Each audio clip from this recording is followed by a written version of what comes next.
Hi, everybody. This is your resident Gemini, Maria Riegger, coming to you with another astrology video. Very excited to talk today about Gemini children. I was a Gemini child, now a Gemini adult, obviously. This is a subject I know a lot about. I've lived it, and I want to help you have the best relationship possible with your Gemini child. Before we get into it, please hit like on this video if you enjoyed it, if you found it useful. Hit subscribe to get my regular content about parenting from an astrology focus. My objective with these videos is to help you have the best relationship possible with your children, to form a rock-solid relationship with your children so that they will listen to you, will do what you tell them to do, but most importantly, will have an emotionally healthy relationship with you, will feel safe with you, and will grow up into an emotionally healthy adults, which is something all us parents hope to achieve: raise emotionally healthy and happy children into adults. So there also want to make a shameless plug. My book on Gemini children called Your Gemini Child, He's Not Crazy, He's Just Always in His Head, will be out within a month to 2 months. It's about to go to readers for advanced reviews. I'm very excited about that. You can follow me on Facebook, Twitter, my Amazon author page to be the first to know when the book is released, and those links are in the comments below.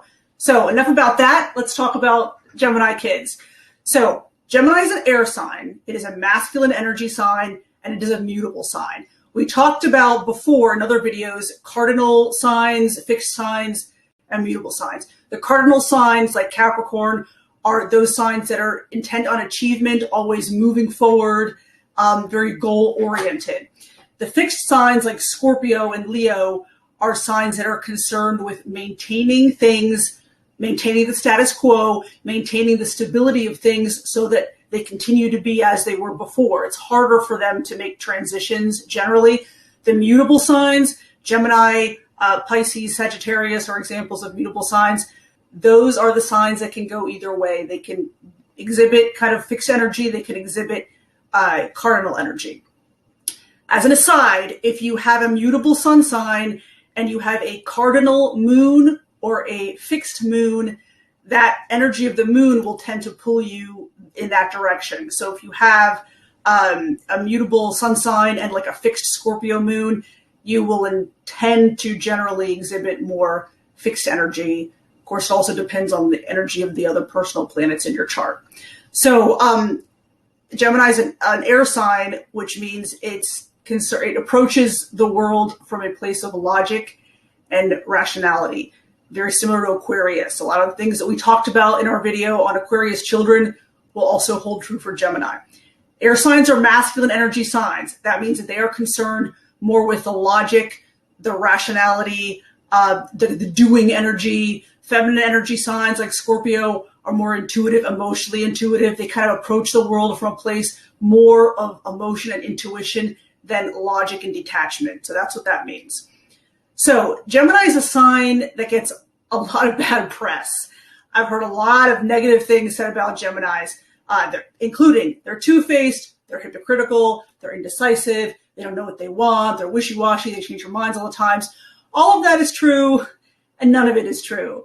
It's all relative, right? I'm going to tell you, first off, the most important inherent characteristic of Gemini, which gives rise to all those criticisms we just mentioned. And it is that Gemini cannot stop thinking. That's what they do. Their mind is almost like a computer in that they're constantly subconsciously doing this process whereby they are absorbing information, processing the information, evaluating the data, and reaching conclusions based on the data. And because their minds subconsciously do this process all the time, they are prone to change their minds about things because they're constantly intaking new data. So I hear a lot of complaints about Geminis, like they're liars or hypocrites. So for example, a Gemini could tell you something today, could make a decision today based on the information he has evaluated today. And that decision is true for him today. Tomorrow, he could come across new information, reevaluate the information, reach a different conclusion, and that decision tomorrow is also true for him because it was based on new information. So that's where a lot of the criticisms come from. The problem, of course, is that there's always new information to be had, to be gathered and reevaluated. And Gemini instinctively knows this. And that is why it is so hard for them to commit to any one decision. And you will see this with children. They're extremely indecisive. They will tell you one thing and an hour later say, well, no, I changed my mind about that. It is very frustrating for parents to deal with. I was like that. My son has a Gemini moon. He exhibits a lot of that, those characteristics too. So this is challenging for parents, but I'm going to tell you how to handle this. And that is, you need to tell the child that whatever decision they make is okay. Do not get upset with them for changing their minds. People are allowed to change their minds, even adults. You can give your child extra time, be very calm, try not to be impatient with him when he's thinking about things. You can tell him, for example, you do not need to make this decision today. You can take a couple days to think about it. Or you can tell him if he has to make a decision now, I know this is difficult for you to make a snap decision at this moment. So whatever decision you make will be the correct one because you are making it. So things like that. Remember that you can make a good decision and still have a bad outcome. The bad outcome does not mean that your decision was bad. One thing parents may be prone to do is to co-opt the decision-making power of the child. Now, when children are very young, toddlers, obviously, they don't have the logical thought process to make their own decisions about everything. As children get older, and most of my books, parenting books, are geared toward older children, kind of maybe second or third grade and above. As children get older, they exhibit increasing independence. This is normal development. And they start to exhibit this increasing independence by telling the parent that they want things different than the parent. They are their own person, essentially. They don't always like what the parent likes and want to do what the parent wants to do. Because Gemini is so indecisive, and Gemini is because they're thinking all the time, they're extremely overwhelmed by the constant thoughts running through their heads, even the adults. It's very easy for Gemini to delegate, give up their own autonomy because this decision-making process is so overwhelming. And it's easy for parents to co-opt that autonomy because it's easier for the parents to just make the decision because the Gemini is so indecisive. But you cannot do that. And this is where it gets really tough. You cannot make all the decisions for your children as they get older. They have to learn to make their own decisions, because a child who doesn't get to exhibit that autonomy and independence runs the risk of growing up into an adult who becomes either codependent or who gives up his autonomy too quickly to other people, may be more prone to being pushed around, may be more prone to having poor boundaries, letting other people decide things for him, things that he may not end up wanting. So this is very important to teach your Gemini children that they need to make their own decisions. It is okay to change your mind. You can take extra time if it's available, things like that. You need to also let them kind of suffer the natural consequences of their own decision-making process. Kind of a silly example is if your child says he wants to go to his friend's birthday party, and next week it's time to go to the birthday party and he does not want to go, he's tired or whatever, or he says, I decided I don't want to go, you could tell him, well, you promised you'd go, they made a reservation for you. If we don't go, your friend will be disappointed, or other things. People can be disappointed, that's fine.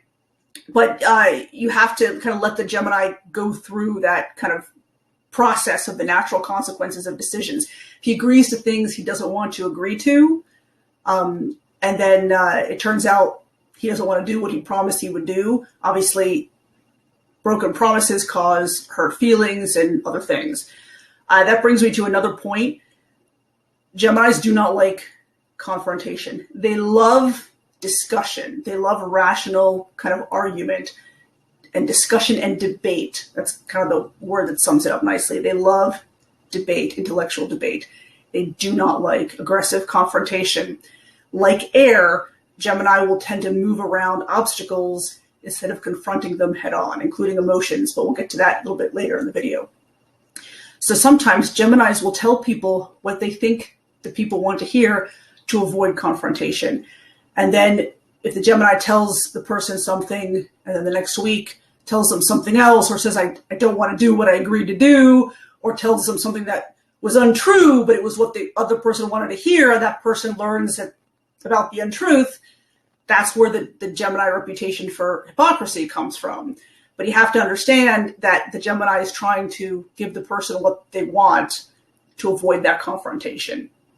So as a parent, you want to make sure that you do not emotionally overreact to whatever the child tells you. And that's something I mentioned in all my videos. Doesn't matter what sign we're talking about.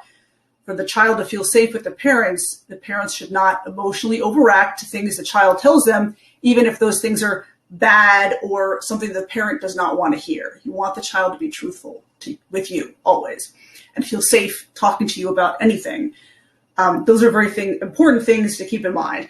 Because of this constant thought process occurring in Gemini's mind all the time, Geminis have trouble paying attention because they're constantly either daydreaming or thinking about things. It's very common. I've seen it with almost every Gemini child I've encountered, where they just have trouble paying attention, or they get accused of not listening to the parents. You didn't listen. You never listen. Well, they don't mean to be intentionally disobedient. They just don't hear you because they're constantly thinking about things. It's hard to kind of get them to focus when they're kids because they have all this mental restlessness and also physical restlessness. So it's important for you not to get angry with them or otherwise emotionally overreact when they forget what you told them, or when they say, you never told me that, when you did tell them that. Yelling at a child because they're forgetful does not help them remember better. It just makes them feel bad, and it makes, in the case of the Gemini, it makes the Gemini child feel verbally attacked and that they just withdraw into themselves. So you have to help them, find ways to help them remember better. Lists are a great tool here. With my son, I give him a short list of things he needs to do on a certain day, and I tell him you can do this anytime between this time and this time as long as they're done. And that way the Gemini child has a list so that when they forget, and they will most definitely forget, at least at some point, they can refer back to the list. So kind of the fact that they have this fallback list to refer to helps them have less anxiety about remembering everything. Geminis, if you lecture them, lectures do not work with them. I hate lectures. When you start to lecture a Gemini child, the Gemini tunes out, because Gemini is very good at kind of getting to the meat of the matter. And if you're lecturing them and they sense the lecture coming on and you're just talking at them, they start to daydream and think about other things. And whatever you're telling them is not going to be heard. So it's a waste of breath. And they'll tune out very easily and very quickly. So you need to be very specific and precise when you're telling them things. Geminis value precision of language. In another shorter video, I mentioned the book Switch, How to Change Things When Change is Hard. It's not a parenting book, has nothing to do with astrology. I would consider it almost mandatory reading. It is helpful for parenting. One of the things it mentions is that disobedience is often a result of a lack of clarity or unclear instructions. So when you think your Gemini child is being disobedient, it's possible that they just don't understand what you told them to do. So if you tell them, be responsible, what does that mean? What do you want the child to do? If you tell me that, I don't know what you want me to do. If you tell me, hey, I need you to pick up your dirty clothes off the floor after you shower, every time you shower, okay, that's clear, I can do that. So make sure the instructions you're giving your Gemini child are clear, right? Okay, short attention span. Geminis value and need mental freedom. It's a little similar to Sagittarius. The Sagittarius also needs a physical freedom. Kind of for Sag, it's like, let me roam wild and free. Gemini likes to work on its own projects, its own things, likes to study its own things, likes to do its own things. It's different from Aquarius in this respect because Aquarius is a very group-oriented sign, and Aquarius considers itself different, but in relation to the group. It always considers its ego and identity in regards to the group. But Gemini doesn't. Gemini defines his ego based on his own mind, not based on the group. So it's very common for a Gemini not to want to do what the group is doing, and they'll just kind of go off and do their own thing because they also don't want to confront the group. They don't understand why.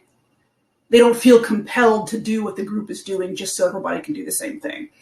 I have a lot of examples from my childhood where I was like, I don't understand why you want me to do what you're doing. There's no reason that I have to do it the way you're doing it.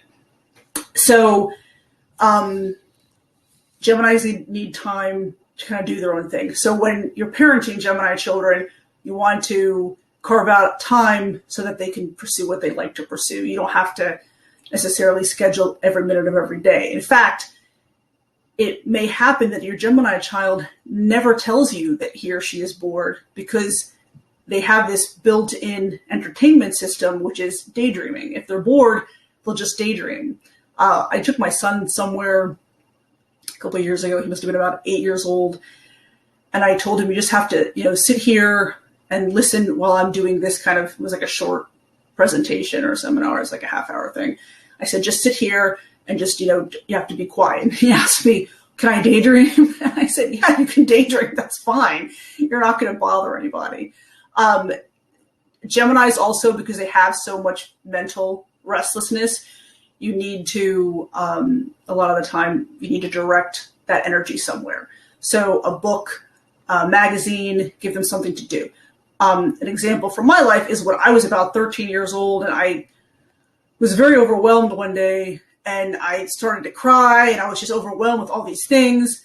And one of my family members said, sit down at the dining table and I'm going to give you a cup of tea. And they gave me a cup of tea and a magazine.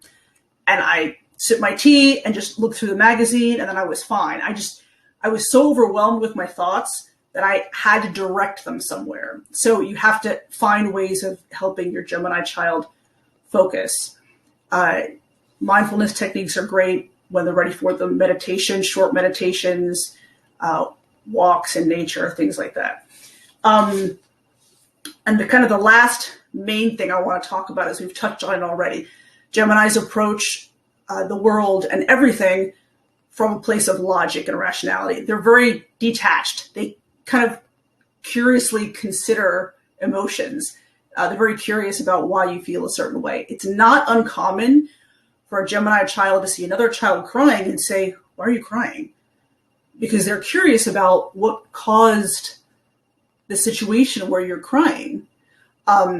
So it's not, again, like with Aquarius, it does not mean they don't have empathy. It's just their first line of reaction is not to empathize. So their first line of reaction is to kind of form mental connections, analyze and understand.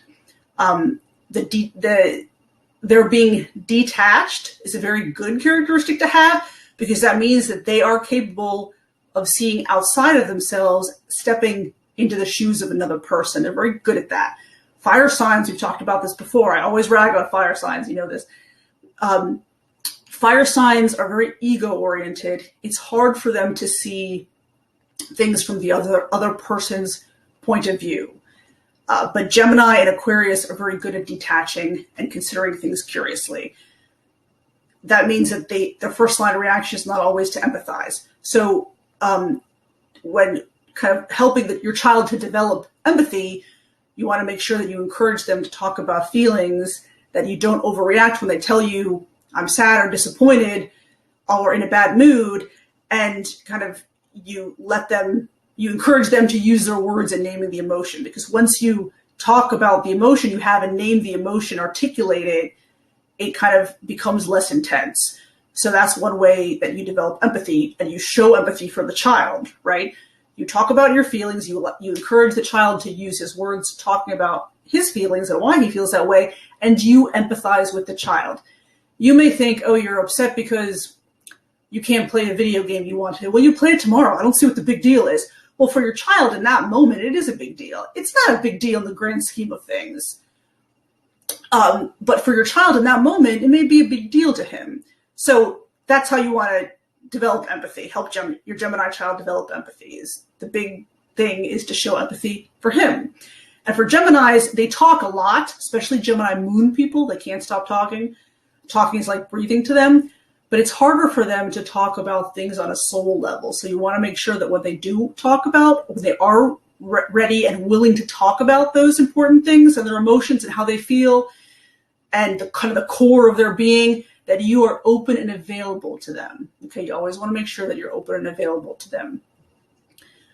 You definitely, though, Geminis do interrupt a lot because they're so impatient. It's another intrinsic characteristic of Gemini children, very impatient. They do tend to interrupt a lot. You definitely want to discourage your Gemini child from interrupting or from kind of interrupting you when you're doing something important. And the way to deal with that is you could tell them, hey, just give me a minute. I need to finish this up. It's important, but I want to hear what you have to say. It's important to me. Just give me a minute to finish this up. Or hold on, I'm going to take this dish out of the oven, but I'm listening to you. You can keep talking. So you want to discourage them from interrupting, but also make sure that they know that you always are willing and able to listen to them, even if that second you're not able to, right? So you want to make sure you help them develop good boundaries. We talked about that earlier. So those are the main things I wanted to cover tonight.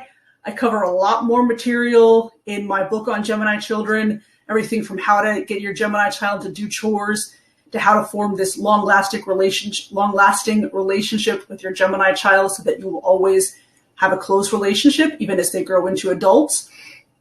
Go over a lot of examples from my life. It's always fun to do. So I hope you enjoy the book. I hope you enjoyed this video. Any questions, please shoot me an email, write a comment below. Also, you can follow me on my Twitter account, Facebook page, my Amazon author page. All those links are in the comments. I'll also link to my Goodreads page where you can sign up to follow the release of the book. And I will see you next time. Thank you very much for watching. Take care.